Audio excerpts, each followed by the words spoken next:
What's up, my people? It's Jay Brinson. Hope you guys doing well and maintaining yourselves in this COVID pandemic. I think that's how it's characterized. I have just been thinking about some of the things that has been going on with COVID and was thinking about like some crossover, some things that has been happening that being an African American studies major at the University of Kansas that kind of made me chuckle, but then related to the black experience in America, and I just started thinking about things. For example, had a friend share about how he was coming down, walking down the sidewalk, and people who were coming towards him crossed over to the other side of the street, and didn't think much of it, in a sense when it happened to me. But then when he said it, then I just thought to myself, well, I know some blacks who have went through that, and not just in my experience, but others' experience. That so it's been that. It's been um, the dependency on the government, the profiling because of speculation, um, and other things like that that I began to think about, and didn't really want to say much about it, but then you have to think because you talk about these issues and people think okay it's a black and white thing and we're back on that again, and I don't think people have realized really how traumatic and diabolical slavery was in America, you know. And so I just began trying to ponder, like God, what are you say, what are you saying in that? What am I supposed to be hearing? And I don't have a big answer or whatnot. I just thought those were funny, and I'm gonna kind of lay some things out here in a second. But I do know that the healing and the trauma and the recovery from that is amazing. As you can see, even more and more black and white relationships growing in the population, in communities, in churches, where people are actually getting along, and growing. And so there's something to that, especially if you take the idea that the portrayed image during slavery of Jesus was white. So why would a group of people who their fleshly masters are white then worship a white savior? And I think it's something deep there, and you should consider. You should, if you're Christian, you should definitely be considering that. Like, why would they do that? Because I believe there's something to the transformational power of Jesus, and I think the main thing was the act of forgiveness. And I'm not going to dive uh, completely into that and what happens spiritually when you actually forgive someone. And so one of the things I was talking about, like the crossing of the street, right? And like I said, that had happened to me before, but I just even during COVID, and I just thought nothing of it. But black people used to have to cross the street or walk with their heads down when approaching a white person, and especially if there was a kid that was young, not really understanding that, and then having that psychological thought like, is there something wrong with me? Is there something wrong with my skin? And then now being in COVID, and you're seeing, white, black, Asian, whoever, cross the street when this happens, you want to tell them, look, I'm not sick, but you don't know if you're carrying the carrier or not. But it's just that idea, like psychologically things are happening. If you're not mentally strong in your identity and who God has called you to be, you could really think otherwise about it. And so it can be traumatic. And that's much of what many African Americans, black people, went through during the black experience in America.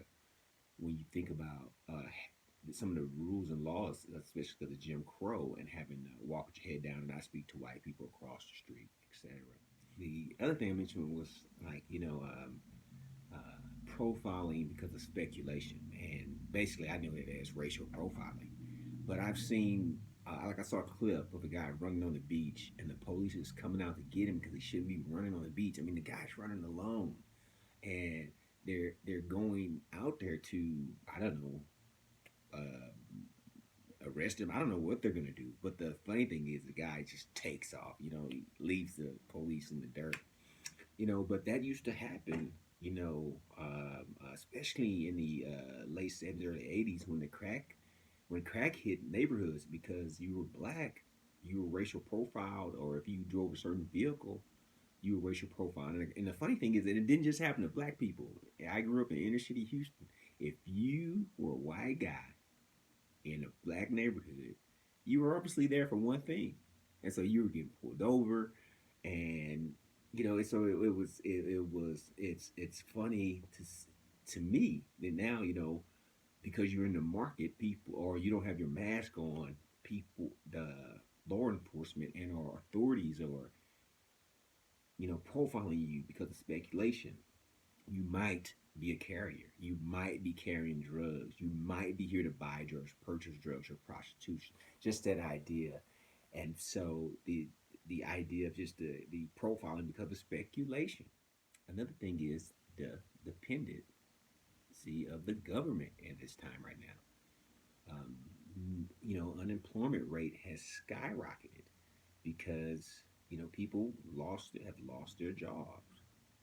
Um, and then obviously you checked your bank account last month, you probably have got a stimulus check.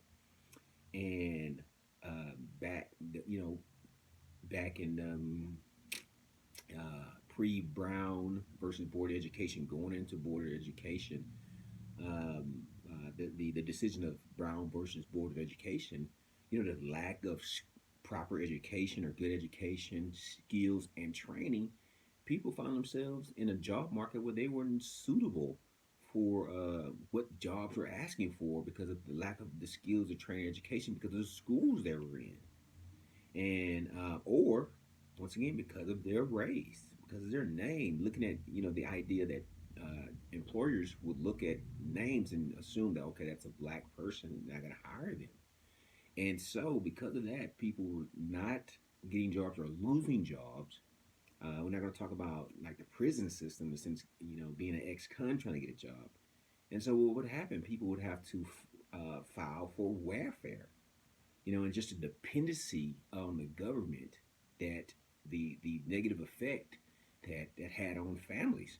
And so, for example, I knew ladies who drew income checks, welfare checks, and then also had a child support coming in. So literally, these people were not working, and I feel like that's detrimental to a person, that they're not able to go out and exhibit the talents and gift that God had given them to work in a field that they feel they were called to. So there were ladies, and I'm sure there was guys, but I knew ladies who didn't work at all, didn't work at all. And some of them did right. Some of them were, in a sense, a stay-at-home mom without a husband, because they were able to draw welfare and child support checks. But I knew many women who abused that system, and when their children had grown up, how under just how depleted they were, how they had went through this situation where they just psychologically wasn't able to be much of anything. So they depended on their kids continuously for income as their kids grew up, and then their kids had to support their parents or support their mother. That art that I'm just mentioned is like the taking away of religious rights, the ability to worship with one another, be with one another. And I'm not saying be rebellious, go out there and hug people, and in the sense of when you lay hands on people, actually touching people. But I am saying the opportunity to exercise our faith in a community face to face with people. And I'm not gonna dive into what that could actually look like, but just stay at home, worship from home, like whoa. And so I feel like that's an overreaching of the government and wanting to control our religious rights, our opportunity to worship God and exercise our beliefs. And that's happened during slavery. I mean, there were times where um, that like slaves would have to come and they would have to listen to the message the preacher preach in front of the big house. That's the master's house. And many of the times the master would control what was being preached. If it was a black preacher, or if it was a white preacher, then many of them already knew the gig. Obey your master. obey your master, obey, and so they would preach certain segments of the Bible so that the slaves would, stay obedient. If you want something fun to do, go and search different black pastors during slavery who embedded different codes in their sermons. Yeah, on one side they were saying things that the master had say, but on things they were giving hidden secrets and messages like, "Hey, tonight's the night that you know there's going to be the Underground Railroad escape" or something like that. So it'd be worth it.